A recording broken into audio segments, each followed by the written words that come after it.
కట్టు ఎవరిని మిమ్మల్ని మమ్మల్ని కాదు పన్ను. ఎందుకు?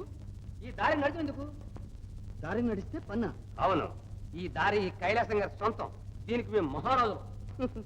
లోకంలో దేశాలకు మహారాజుల్ని చూశాం గాని దారికి మహారాజుల్ని చూడడం ఇక్కడే. అవును, ఈ 7 లోకాల్లో ఎక్కడే కనిపించారు దారికి మహారాజులు. ఇక్కడే కనిపిస్తారు. ఈ బాటను మేము సృష్టించాం. ఈ మొక్కలు మేము మొలిపించాం. ఈ మండపం మేము కట్టించాం. ఈ ద్వారం మేము వేయించాం. పరాక్రమంతో ఆక్రమించాం. పరిపాలన సాగించాం. మహారాజులు అనిపించాం. కనుక పన్ను కట్టు. కట్టకపోతే తంతాం. తంతం. ఆగు, నీ దాకా మేమెందుకు? ఒరే ఉల్లాసం చూడరా. ఆగు, నీ దాకా నేనెందుకు? ఒరే చాదస్తం చూడరా.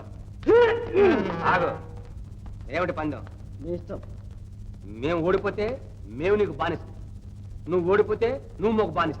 సరే చెయ్యి.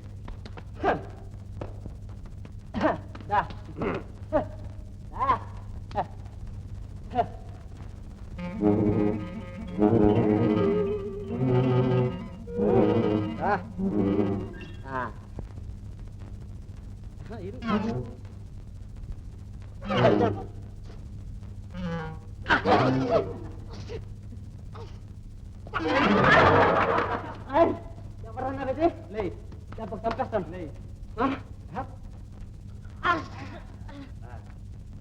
పర్వాలేదు. చూడు.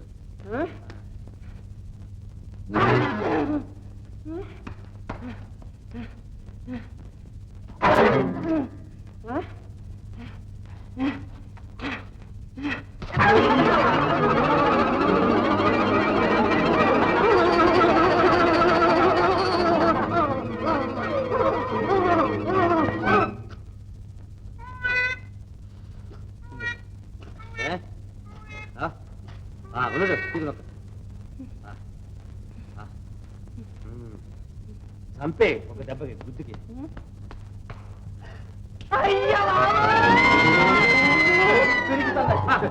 అరే వల్లాసా, నువ్వు చూడు. నువ్వు చూడు. నువ్వే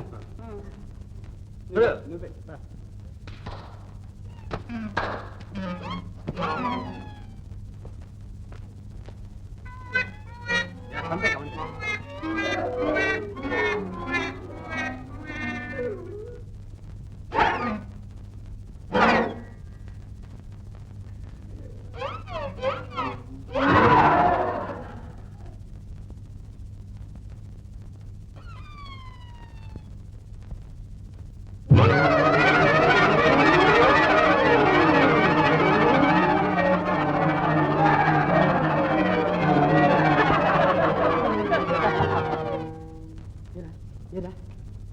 రేపు పట్టుకోరా, చంపే పారేస్తాను.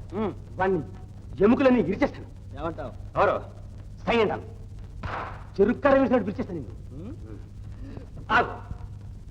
ఒరే, ఏ వారం ఇవాళ? శనివారం. శనివారమే అయితే మనం ఎవరి మీద చెయ్యేస్తాం? అయితే ఓడినట్టేనా? ఒక దెబ్బలో ఓడడం గెలవడం తెలుస్తుందా? నువ్వు నిజమైన వీరుడు అయితే మేము చెప్పిన చోటుకు వెళ్ళి అక్కడ ఏముందో తెలుసుకొస్తే అప్పుడు ఈ రాజ్యం మీకు ఇచ్చేస్తాం. మేము అడుగు వెళ్ళిపోతాం. ఎక్కడికి వెళ్ళాలి? ఊరికి ఉత్తరాన ఒక పెద్ద పర్వతం ఉంది. అందులోంచి కొన్ని సంవత్సరాలుగా ఒక పెద్ద ధ్వనిస్తుంది. అక్కడికి వెళ్ళిన వారు లేరు, వెళితే తిరిగి వచ్చిన వారు లేరు. ఓహో, అందుక నన్ను వెళ్ళమంటున్నావు? నువ్వు గొప్ప వీరుడు అని వెళ్ళమంటున్నా. వెళ్ళినా సరే, లేకపోతే కప్పం కట్టి కాళ్ళకి మొక్కి ఇటు వెళ్ళినా సరే. సరే, వెళ్తాను. అటు ఎక్కడికి? గుర్రం దగ్గర. గుర్రం అందాక మాకు తాకట్టు. సరే, మళ్ళీ కప్పం పెట్టాలి.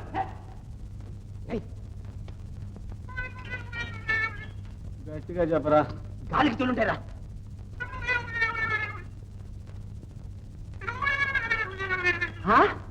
పదండి రయ్యా, పదండి. వాడి పని పడదాం. ఏ రామన తోటి గెలిచే ధీరులెవ్వరురా, రణశూరులెవ్వరురా, బలా బలియే రా.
మానవుణ్ణి. సామాన్య మానవుడవేనా? సార్వభౌముని కుమారుడు, మాళవ సామ్రాజ్యాధిపతి మా తండ్రి. సుక్షత్రియుడవే దేశ సంచారం చేస్తున్నావా? దేశభ్రష్టున్నయ్యాను స్వామి. ఎలా? ధర్మం తప్పి ప్రవర్తించావా? కాదు, ధర్మహాని కలగకుండా ప్రవర్తించాను. ఇదంతా అగమ్యమే. ఇక్కడికి ఎలా వచ్చావు? తమ దర్శన భాగ్యం కలిగించేందుకు ఆ దైవమే నాకు దారి చూపించాడు. కాదు వత్స, ఆ దైవమే నాకు తరుణోపాయం చూపించాడు. మీరెవరు స్వామి? శాపగ్రస్తుణ్ణి. విమోచనమే లేదా? ఉన్నది. సుక్షత్రియుడు, సద్ధర్మనిరతుడు, బ్రహ్మచారి అయిన యువకుడు తన దేహాన్ని ఆ అగ్నికి అర్పణ చేస్తే అతని దేహంతో పాటు నా పాపం కూడా దహించుకుపోయి నా పూర్వ రూపం మళ్ళీ నాకు వస్తుంది. అయితే ఆ పని నేను చేస్తాను. మీకు శాప విమోచనం కలిగిస్తాను స్వామి. ఆ?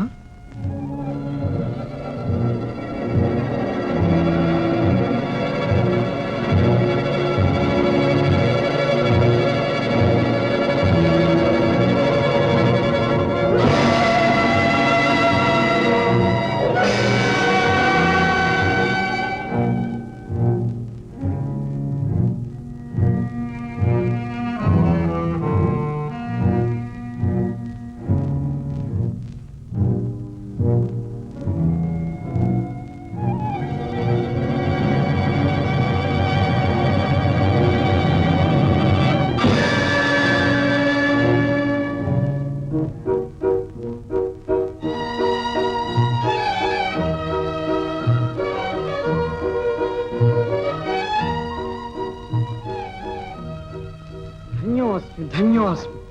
వీరకుమారా, దివ్యులు మెచ్చే త్యాగశీలని అగ్ని పరీక్షలో నెగ్గావు, నాకు పునర్జన్మ ప్రసాదించావు. చేసిన మేలుకు బదులు చేయలేను, కానీ కృతజ్ఞతాసూచకంగా అతిలోక మహిమ గల 3 దివ్య వస్తువులను నీకు అర్పిస్తున్నాను. జై సద్గురుదేవా.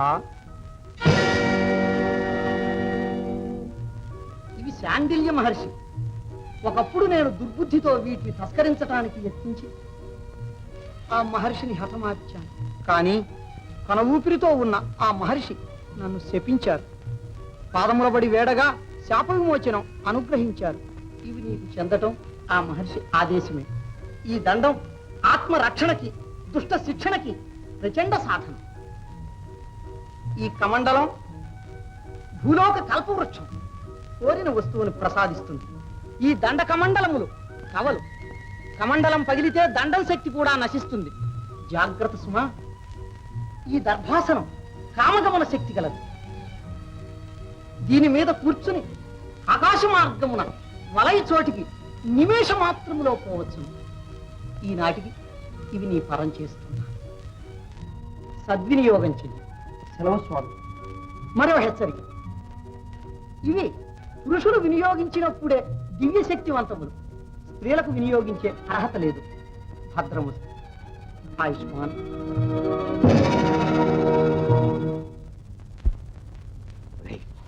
నక్కందుకొచ్చాడా? దొరికింది వాడు, దక్కేది మనకిరా. అరే కలి పెడదామా? గూడుతో పోయి దాన్ని గొడ్లెందుకురా? దీంతో ఒక్క పెట్టు పెడితే గురి తప్పితే ఎదురు తిరిగితే ఎందుకైనా మంచిది. తలకొరాయి తీయండి. అవునరా?